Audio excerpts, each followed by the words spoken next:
ಹರೇಕಳ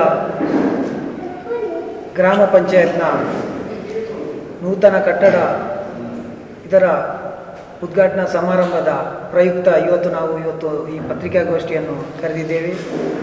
ಈ ಪತ್ರಿಕಾಗೋಷ್ಠಿಯಲ್ಲಿ ಗ್ರಾಮ ಪಂಚಾಯತ್ ಉಪಾಧ್ಯಕ್ಷರಾದ ಶ್ರೀಮತಿ ಕಲ್ಯಾಣಿ, ಗ್ರಾಮ ಪಂಚಾಯತ್ನ ಸದಸ್ಯರಾದ ಅಬ್ದುಲ್ ಸತ್ತಾರ್, ಅಬ್ದುಲ್ ಮಜೀದ್, ಅನಿತಾ ಡಿಸೋಜಾ, ಶ್ರೀಮತಿ ಗುಲಾಬಿ, ಅಬೂಬಕರ್ ಸಿದ್ದಿಕ್, ಜಯಂತಿ, ಪ್ರಿಯಾ ಪಾಯಸ್, ಶ್ರೀಮತಿ ರೆಹನಾ ಇವರೆಲ್ಲರೂ ಉಪಸ್ಥಿತಿ ಇದ್ದಾರೆ. ಶ್ರೀಮತಿ ಇನ್ನೊಬ್ಬರು ಗ್ರಾಮ ಪಂಚಾಯತ್ ಸದಸ್ಯರಾದ ಶ್ರೀಮತಿ ಹೂವಕ್ಕು, ಅದೇ ರೀತಿ ಇವತ್ತಿನ ಈ ಒಂದು ಕಾರ್ಯಕ್ರಮಕ್ಕೆ ಆಗಮಿಸಿದ ಎಲ್ಲ ನನ್ನ ಪತ್ರಿಕಾ ಮಾಧ್ಯಮದವರನ್ನು ಮೊದಲನೇದಾಗಿ ಸ್ವಾಗತಿಸುತ್ತಾ, ನಮ್ಮ ನಾಡಿದ್ದು ಸೋಮವಾರ ಡಿಸೆಂಬರ್ 5ನೇ ತಾರೀಕು ನಮ್ಮ ಹರೇಕಳ ಗ್ರಾಮಕ್ಕೆ ಇದೊಂದು ಐತಿಹಾಸಿಕ ದಿನ ಅಂತ ಹೇಳ್ಬೋದು. ಯಾಕೆಂದರೆ ನಮ್ಮೆಲ್ಲರ ಕನಸಾದಂತಹ ಹರೇಕಳ ಗ್ರಾಮ ಪಂಚಾಯತ್ನ ಒಂದು ಸುಸಜ್ಜಿತವಾದಂತಹ ಗ್ರಾಮ ಪಂಚಾಯತ್ ಕಟ್ಟಡ ಹರೇಕಳ ಗ್ರಾಮಸೌಧ ಇದು ಲೋಕಾರ್ಪಣೆಗೊಳ್ಳಲಿದೆ. ಇದರ ಉದ್ಘಾಟನೆ ನೆರವೇರಲಿದೆ. ಇದರ ಉದ್ಘಾಟನೆಯನ್ನು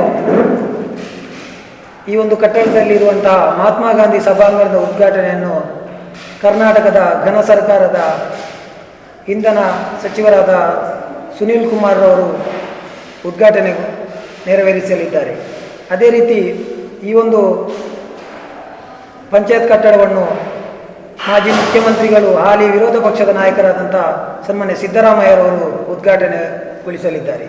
ಅದೇ ರೀತಿ ಇನ್ನೊಂದು ಡಿಜಿಟಲ್ ಗ್ರಂಥಾಲಯವನ್ನು ಸನ್ಮಾನ್ಯ ಸಚಿವರಾದಂತಹ ಕೋಟ ಶ್ರೀನಿವಾಸ ಪೂಜಾರಿ ಅವರು ಉದ್ಘಾಟನೆಗೊಳಿಸಲಿದ್ದಾರೆ.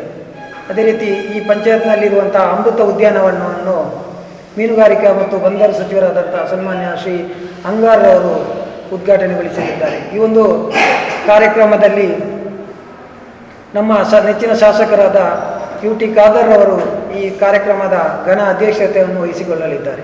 ಅದೇ ರೀತಿ ಈ ಕಾರ್ಯಕ್ರಮದಲ್ಲಿ ಮುಖ್ಯ ಅತಿಥಿಗಳಾಗಿ ನಮ್ಮ ಸಂಸದರಾದ ನಳಿನ್ ಕುಮಾರ್ ಕಟೀಲ್ರವರು, ಅದೇ ರೀತಿ ರಾಜ್ಯಸಭಾ ಸದಸ್ಯರಾದ ವೀರೇಂದ್ರ ಹೆಗ್ಡೆಯವರು, ವಿಧಾನ ಪರಿಷತ್ನ ವಿರೋಧ ಪಕ್ಷದ ನಾಯಕರಾದಂಥ ಹರಿಪ್ರಸಾದ್ರವರು, ಅದೇ ರೀತಿ ವಿಧಾನ ಪರಿಷತ್ನ ಸದಸ್ಯರಾದಂಥ ಮಂಜುನಾಥ್ ಭಂಡಾರಿಯವರು, BK ಹರೀಶ್ ಕುಮಾರ್ ಅವರು, ಅದೇ ರೀತಿ ಪ್ರತಾಪ್ ಸಿಂಹ ನಾಯ್ಕರವರು, ಅಯ್ಯನೂರು ಮಂಜುನಾಥ್ ಅವರು, ಭೋಜೇಗೌಡರು, ಜಬ್ಬಾರ್ ಅವರು, UB ವೆಂಕಟೇಶ್ ಅವರೆಲ್ಲ ಭಾಗವಹಿಸಲಿದ್ದಾರೆ. ವಿಶೇಷ ಆಹ್ವಾನಿತರಾಗಿ ಪದ್ಮಶ್ರೀ ಪುರಸ್ಕೃತ ಹರೇಕಳ ಹಾಜಬ್ಬರು, ಅದೇ ರೀತಿಯಲ್ಲಿ ಈ ಒಂದು ಕಟ್ಟಡಕ್ಕೆ ನಿರ್ಮಾಣಕ್ಕೆ ಉತ್ತಮ ಸಹಕಾರ ನೀಡಿದಂಥ ನಾಡೋಜ G. ಶಂಕರ್ರವರು,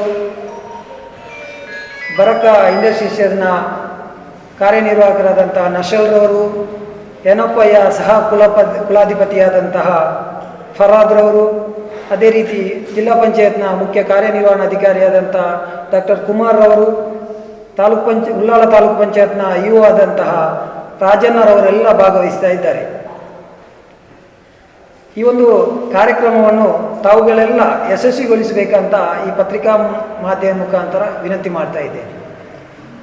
ಹರೇಕಳ ಗ್ರಾಮ ಅಂದರೆ ಇದರಲ್ಲಿ ನಮ್ಮದು ಒಂದು ಸಣ್ಣ ಮಟ್ಟದ ಒಂದು ಗ್ರಾಮೀಣ ಪ್ರದೇಶದಲ್ಲಿ ಒಂದು ಸಣ್ಣ ಮಟ್ಟದ ಒಂದು ಪಂಚಾಯತ್ ಕಟ್ಟಡವಿದ್ದು, ಈ ಕೆಲವು ಸಂದರ್ಭದಲ್ಲಿ ನಾವು ಸಭೆ ನಡೆಸಲು ಮತ್ತು ವಿವಿಧ ಕಾರ್ಯಕ್ರಮಗಳಲ್ಲಿ ಅದು ಅಷ್ಟು ಸುಸಜ್ಜಿತವಾಗಿರಲಿಲ್ಲ.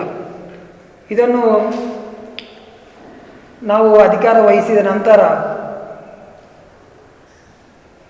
ಕಳೆದ ವರ್ಷ ಆಗಸ್ಟ್ 16ರಂದು ನಾವುಗಳು ಶಿಲಾನ್ಯಾಸ ಇಲ್ಲಿ ನೆರವೇರಿಸಿದ್ದೇವೆ. ಶಿಲಾನ್ಯಾಸ ನೆರವೇರಿಸಿದ ನಂತರ ಈ ಒಂದು ಕಟ್ಟಡದಲ್ಲಿ ಒಂದು ದಿವಸವೂ ಕೆಲಸವು ಸ್ಥಗಿತಗೊಳ್ಳದೆ ನಿರಂತರವಾಗಿ ಕೆಲಸ ಕಾರ್ಯಗಳನ್ನು ನಡೆದು ಈ ಒಂದು ನಮ್ಮ ಗ್ರಾಮಸ್ಥರ ಅಂದರೆ ಈ ಕರ್ನಾಟಕ ರಾಜ್ಯದಲ್ಲಿಯೇ ಒಂದು ಮಾದರಿ ಗ್ರಾಮ ಪಂಚಾಯತ್ ಕಟ್ಟಡ ಅಂತ ಹೇಳಲಿಕ್ಕೆ ಒಂದು ವಿಧಾನಸೌಧ ರೀತಿಯಲ್ಲಿ ಮಿನಿ ವಿಧಾನಸೌಧದ ರೀತಿಯಲ್ಲಿ ಈ ಒಂದು ಕಟ್ಟಡವನ್ನು ನಾವು ನಿರ್ಮಾಣ ಮಾಡಿದ್ದೇವೆ. ಕರ್ನಾಟಕ ರಾಜ್ಯದಲ್ಲಿ ಇದಕ್ಕಿಂತಲೂ ಉತ್ತಮವಾದಂತಹ ಕಟ್ಟಡಗಳು ಇರ್ಬೋದು.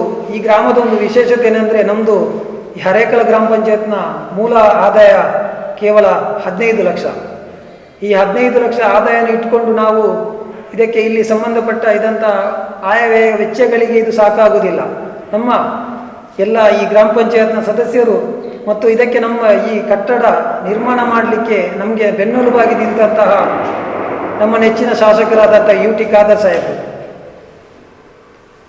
UT ಖಾದರ್ ಸಾಹೇಬರು ನಮ್ಮ ಬೆನ್ನೆಲುಬಿ ನಿಂತುಕೊಂಡು, ಇನ್ನೊಬ್ಬರಂದ್ರೆ ನಮಗೆ ಸೂಕ್ತ ಮಾರ್ಗದರ್ಶನ ನೀಡಿದಂಥ ನಮ್ಮ ಮಾಜಿ ತಾಲೂಕು ಪಂಚಾಯತ್ ಸದಸ್ಯರಾದಂಥ ಮೊಹಮ್ಮದ್ ಮುಸ್ತಫರು, ಅದರೊಟ್ಟಿಗೆ ನಮ್ಮ ಗ್ರಾಮಸ್ಥರು, ಎಲ್ಲ ಅಧಿಕಾರಿ ವರ್ಗದವರು, ಈ ರೀತಿಯಲ್ಲಿ ನಾವೊಂದು ಈ ಪಂಚಾಯತ್ ಕಟ್ಟಡವನ್ನು ಈ ರೀತಿ ನಿರ್ಮಾಣ ಮಾಡಲಿಕ್ಕೆ ನಮಗೆ ತುಂಬ ಸಹಕಾರ ನೀಡಿದ್ದಾರೆ. ಇವರಿಗೆ ಈ ಪತ್ರಿಕಾ ಮಾಧ್ಯಮದ ಮುಖಾಂತರ ನಾನು ಅಭಿನಂದನೆ ಕೂಡ ಸಲ್ಲಿಸಲು ಇಚ್ಛೆಪಡ್ತೇನೆ. ಗ್ರಾಮಸ್ಥರು ಮುಂಚೆ ಪೋಸ್ಟ್ ಆಫೀಸ್ ಒಂದು ಕಡೆ ಇರುವಾಗ ಪಂಚಾಯತ್ಗೆ ಬಂದು ಪುನಃ ಪೋಸ್ಟ್ ಆಫೀಸಿಗೆ ಹೋಗುವುದು, ಸುಸಜ್ಜಿತವಾದಂಥ ಒಂದು ಮಕ್ಕಳು ಓದಲಿಕ್ಕೆ ಒಂದು ಡಿಜಿಟಲ್ ಗ್ರಂಥಾಲಯ ಇರಲಿಲ್ಲ. ನಾವು ಸಾಮಾನ್ಯ ನಮಗೆ ಗ್ರಾಮ ಸಭೆ ನಡೆಸಲು ಕೂಡ ನಾವು ಬೇರೆ ಶಾಲೆಗಳನ್ನು ಅವಲಂಬಿಸುವಂತಹ ಪರಿಸ್ಥಿತಿ ಇತ್ತು. ಇದನ್ನು ಎಲ್ಲವನ್ನು ಮನಗಂಡು ನಾವು ಒಂದು ಉತ್ತಮವಾದ ಕಟ್ಟಡವನ್ನು ರಚನೆ ಮಾಡಿದ್ದೇವೆ. ಇಲ್ಲಿ ಬಂದಂತಹ ಗ್ರಾಮಸ್ಥರು ಅಲ್ಲಿ ಇಲ್ಲಿ ಅಲೆದಾಡುವಂಗಿಲ್ಲ, ಎಲ್ಲ ಇದು ಕೂಡ ಒಂದೇ ವ್ಯವಸ್ಥೆಯಲ್ಲಿ ಅವರಿಗೆ ಅನುಕೂಲವಾಗುವಂತೆ ನಾವು ಮಾಡಿಕೊಟ್ಟಿದ್ದೇವೆ ಅಂತ ನಾವು ಹೇಳಲಿಕ್ಕೆ ಇಚ್ಛೆ ಪಡ್ತೇನೆ. ಇದರೊಟ್ಟಿಗೆ ನಾವು ನಮ್ಮ ಡಿಜಿಟಲ್ ಗ್ರಂಥಾಲಯದಲ್ಲಿ ಪದ್ಮಶ್ರೀ ಪುರಸ್ಕೃತ ಹರೇಕಳ ಹಾಜಬ್ಬರ ಒಂದು ಭಾವಚಿತ್ರವನ್ನು ಕೂಡ ನಾವು ಈ ಡಿಜಿಟಲ್ ಗ್ರಂಥಾಲಯದ ಮುಂಭಾಗಡೆ ಹಾಕಿದ್ದೇವೆ. ಇದರ ಉದ್ದೇಶ ಇಷ್ಟೇ, ಮುಂದಿನ ಪೀಳಿಗೆಯಲ್ಲಿ ನಮ್ಮ ಹಾಜಬ್ಬರು ಮಾಡಿದಂತಹ ಸಾಧನೆ ನಮ್ಮ ಮಕ್ಕಳಿಗೆ ಗೊತ್ತಾಗಬೇಕು, ಇಲ್ಲಿಗೆ ವೀಕ್ಷಣೆಗೆ ಬರುವಂತಹ ಮುಂದಿನ ಪೀಳಿಗೆಗೆ ಜನಗಳಿಗೂ ಗೊತ್ತಾಗಬೇಕಂತ ನಮ್ಮ ಗ್ರಾಮ ಪಂಚಾಯತ್ನ ಎಲ್ಲ ಸದಸ್ಯರ ಆಶಯ ಆಗಿತ್ತು. ಅದರ ಪ್ರಕಾರವೇ ನಾವು ಅದನ್ನು ಅಲ್ಲಿ ಅಳವಡಿಸಿದ್ದೇವೆ. ಇದರೊಟ್ಟಿಗೆ ನಮಗೆ ಈ ದಾನಿಗಳನ್ನು ಮರೆಯಲಿಕ್ಕಿಲ್ಲ. ಈ ನಮ್ಮ ಈ ಪಂಚಾಯತ್ ಕಟ್ಟಡಕ್ಕೆ ದಾನಿಗಳ ಬಹಳ ಸಹಕಾರ ಇದೆ. ಯಾಕೆಂದರೆ ನಾವು ನಿರ್ಮಾಣಗೊಳಿಸಿದಂಥ ಇದಕ್ಕೆ ಟೈಲ್ ಮತ್ತು ಗ್ರಾನೈಟ್ನ ಒಂದು ಸ್ಪಾನ್ಸರ್ ನೀಡಿದವರು ನಮ್ಮ ಜಿ ಶಂಕರ್ ಆಗಿರ್ತಾರೆ. ಅದರೊಟ್ಟಿಗೆ ಇದರ ಕೆಳಗಿನ ಇದರ POPಯ ಎಲ್ಲ ಕೆಲಸಗಳು, ಅದರ ಇಂಟೀರಿಯರ್ನ ಎಲ್ಲ ಕೆಲಸ ಕಾರ್ಯಗಳನ್ನು ಸ್ವಂತ ಮುತುವರ್ಜಿಯಿಂದ ನಮ್ಮ ಬರಕ ಇಂಡಸ್ಟ್ರೀಸ್ ಅವರು ನೆರವೇರಿಸಿಕೊಟ್ಟಿದ್ದಾರೆ.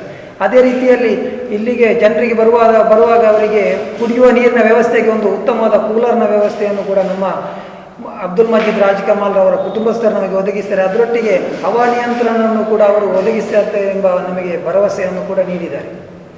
ಈ ಸಂದರ್ಭದಲ್ಲಿ ನಾವು ಇನ್ನೊಂದು ಅಭಿನಂದನೆಯನ್ನು ಸಲ್ಲಿಸುವಂತಹ ವ್ಯಕ್ತಿ ಅಂದರೆ ನಮ್ಮ ಈ ಕಟ್ಟಡದ ಕಾಮಗಾರಿಯನ್ನು ಪರಿಪೂರ್ಣ ರೀತಿಯಲ್ಲಿ ನೆರವೇರಿಸಿದಂತಹ ನಮ್ಮ ಗುತ್ತಿಗೆದಾರರಾದಂತಹ ಇಂತಿಯಾಜ್ರವರು.